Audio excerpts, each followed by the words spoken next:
دعا ہو کر مجلس کی اختتام ہوگی. سر حضرت سکون کے ساتھ بیٹھ. السلام علیکم ورحمۃ اللہ. الحمدللہ آج کا یہ دن ہمارے لیے بڑی مسرت اور سعادت کی ہے. اس ملک میں مسلمانوں کا تعلق اب سے نہیں ہے، جبکہ دنیا جب بنی تھی تب سے مسلمان اس ملک میں رہتے آ رہے ہیں. حضرت آدم علیہ السلام جو آدمیوں کے باپ تھے وہ اسی ملک میں اترے. آج بھی سری لنکا کے پہاڑ پر حضرت آدم علیہ السلام کا پیر مبارک نقش ہے، اور دنیا کے تمام مذاہب والے، خصوصاً ہندوستان کے تمام مذاہب والے اس جگہ کو آج بھی معتبر سمجھتے ہیں. تو مسلمانوں کے جو انسانوں کے جو باپ ہیں حضرت آدم اسی سرزمین میں آئے، اور اسی طریقے سے اللہ کے نبی علیہ السلام اپنی حیات ہی میں کیرلا کے بادشاہ نے شق قمر کا معجزہ انڈیا میں دیکھا تھا. چاند کے 2 ٹکڑے ہونے کا معجزہ کیرلا میں ایک بادشاہ شق قمر کو دیکھا تھا، اور اس نے ہجرت کر کے اللہ کے نبی علیہ السلام سے ملنے کے لیے مکہ بھی گیا، اور اس کے واپس ہونے کے بعد یہاں پر مسجد بھی بنائے. تو یہ اس ہندوستان میں یہ مسلمان اب سے نہیں ہے، جب سے دنیا بنی ہے، جب سے ہندوستان میں مسلمان بستے آ رہے ہیں. اور جب تک ہمارے پاس حکومت تھی 700 سال یا 900 سال جتنے بھی سال ہماری حکومت تھی، ہمارے بادشاہ تمام کے تمام ملک کے ڈیولپمنٹ کے بارے میں سوچتے تھے. یہاں پر رہنے والے تمام مذاہب کو انصاف دیتے تھے، کسی مذہب والے پر ظلم زیادتی نہیں کرتے تھے. یہاں تک کہ جس طریقے سے مسجدوں کو پراپرٹی دی گئی مسجد چلانے کے لیے، ویسے ہی پراپرٹی مندروں کو چلانے کے لیے بھی دی گئی.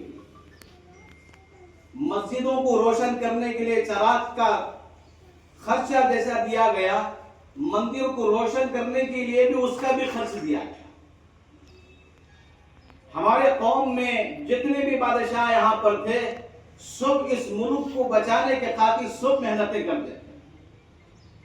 مثال کے طور پر حضرت اورنگزیب رحمۃ اللہ علیہ، جن کو آج بدنام کیا جا رہا ہے کہ وہ ظالم تھے، دوسرے مذاہب والے پر ظلم ستم زیادہ کرتے تھے، ایسی بات نہیں تھی. بلکہ حضرت اورنگزیب رحمۃ اللہ علیہ ایک بڑے تقوی والے، علم والے، بڑے محدث، بڑے عالم تھے. بڑے بڑے علماء اکرام کو اپنے محل میں ساتھ رکھ کر ہندوستان میں کیسا رول چلنا ہے اور کس طریقے سے یہاں پر انسان رہنا ہے، کیسے ہر ایک کو انصاف ملنا ہے، انہوں نے ایک فتوے کی کتاب لکھی، اور وہ فتوے کی کتاب میں پورا کا پورا کام کیا. جس طریقے سے آج ہمارے پاس دستور ہے، اس طریقے سے انہوں نے فتاوی ہندیہ کے نام سے ایک دستور بنایا تھا. حضرت اورنگزیب رحمۃ اللہ علیہ کے زمانے میں ایک جگہ کا گورنر ایک غیر مذہب کی لڑکی سے ظلماً شادی کرنا چاہتا تھا،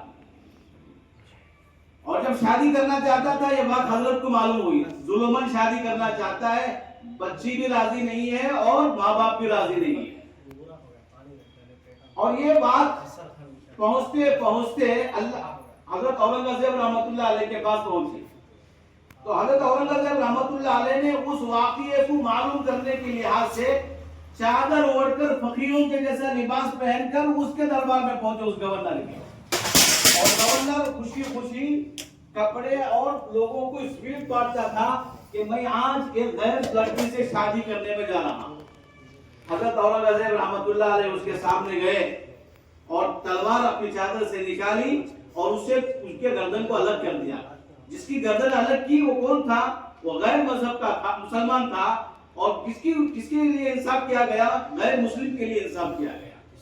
مسلمان کا قتل کر دیا، مسلمان کے گورنر کا. اور لیکن جس کی بچی جس کو شادی کرنا چاہتا تھا، جو ناراض تھی، جس کا باپ ناراض تھا، وہ لوگ یہ معاملے کو دیکھ کر حیران رہ گئے. ہم یہ سمجھتے تھے کہ یہ مسلمانوں کا بادشاہ ہے، ان بھی مسلمان ہے، گورنر بھی مسلمان ہے، اگر میں اس کے پاس جاتا مجھے انصاف نہیں ملتا بول کر وہ بچی کا باپ رک گیا تھا۔ لیکن جب حضرت کو یہ بات معلوم ہوئی، پورا خاندان اس واقعے کو دیکھا، پورے کے پورے اسی جگہ مسلمان ہیں۔ اور حضرت اورنگزیب رحمت اللہ علیہ کی انصاف پسند ہمدردی قوم کے بارے میں ایسی تھی، تاریخ میں لکھا ہے کہ حضرت اورنگزیب بادشاہ ہونے کے باوجود بھی یہ حکم جاری نہیں کیا کہ ہندو مذہب میں ہوتا تھا کہ جب بھی کوئی مرد مر جاتا تھا اس کی بیوی کو زندہ ہی جلا دیا جاتا۔ تو حضرت نے کیا کیا، ان کے بڑے بڑے پجاریوں کو، پنڈتوں کو خط لکھا، بھائی تمہارے مذہب میں یہ چیز ہے جو زندہ انسان کو مار رہی ہے، مر گیا انسان وہ تو مر گیا لیکن زندہ کو بھی تمہیں جلاتے ہیں، ذرا اس کے بارے میں سوچو۔ اگر چاہتے تو اسی وقت فیصلہ کر سکتے تھے کہ بھئی یہ کام نہیں کرنا، لیکن حضرت کیا کریں کہ حضرت یہ بولنا چاہتے تھے کہ بھئی اپنے اپنے مذہب میں جو چیزیں ہیں اس کی کمی کو تم خود درست کر لو، ہم فیصلہ کریں گے، بعد میں چل کر ایسا ہوگا کہ بھئی انہوں نے ایسا فیصلہ کر دیا۔ تو اس طریقے سے ایسے انصاف پسند کے بادشاہ ہمارے اس ملک میں، اور کیسے زندگی گزارتے تھے، ٹوپی سی کر، قرآن لکھ کر، اس سے آنے والے پیسے سے اپنی زندگی گزارتے تھے۔ یہ ہمارے بادشاہوں نے، ہمارے بڑوں نے اس ملک میں ایسے انصاف پسندی کے ساتھ ہماری حکومتیں کی۔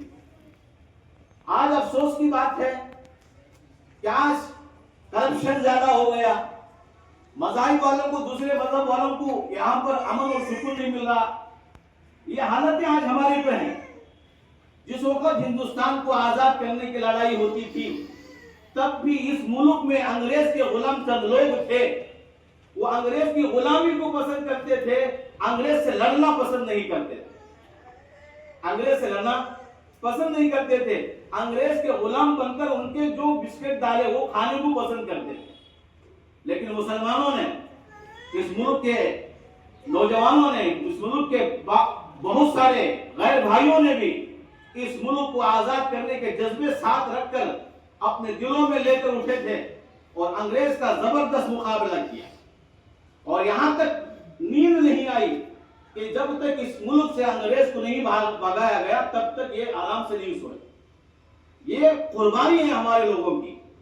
تاریخ میں لکھا ہے، ایک انگریز کہتا ہے، میں نے دیکھا ایک بڑا کنویں کی شکل میں ایک گڑھا کھودا گیا اور اس میں اس ہندوستان کے ملک کے رہنے والے باشندے، خصوصاً علماء کرام کو اور مسلمانوں کو اور دوسرے مذاہب والوں کو اس گڑھے میں ڈال کر آگ جلائی گئی، اور اس کی بدبو سے میں اپنے کمرے سے باہر آ کر دیکھا کہ لوگ چیختے تھے اور پکارتے تھے، آگ میں جلتے تھے، اور یہ بولتے تھے، ڈالنے والوں کو پوچھتے تھے کہ بولو انگریز زندہ باد، ہمیں آپ کو چھوڑ دیں گے۔ ڈالنے والا کہتا تھا، ہم موت سے نہیں ڈرتے، ہم اس ملک کو آزاد کرنا چاہتے ہیں۔ آگ میں جلنا پسند کیا لیکن ملک کو کسی کے حوالے، کسی کے قدموں پر گرنا پسند نہیں کیا۔ یہ تھی ہمارے قوم کے بڑے لوگوں نے۔ آج معاملہ کیا چل رہا ہے کہ آج ہمارے بڑے بڑے لوگوں کو بدنام کیا جا رہا ہے۔ کون کر رہے ہیں؟ جس وقت اس ملک میں انگریز کے غلامی کو پسند کرنے والے لوگ تھے، آج بھی وہی انگریز کے غلام بن کر بیٹھے ہیں۔ ٹرمپ ایک بات بولتا ہے، یہ سن کر خاموش ہو جاتے ہیں۔ ہمارا ملک ہے، ہماری آزادی ہے۔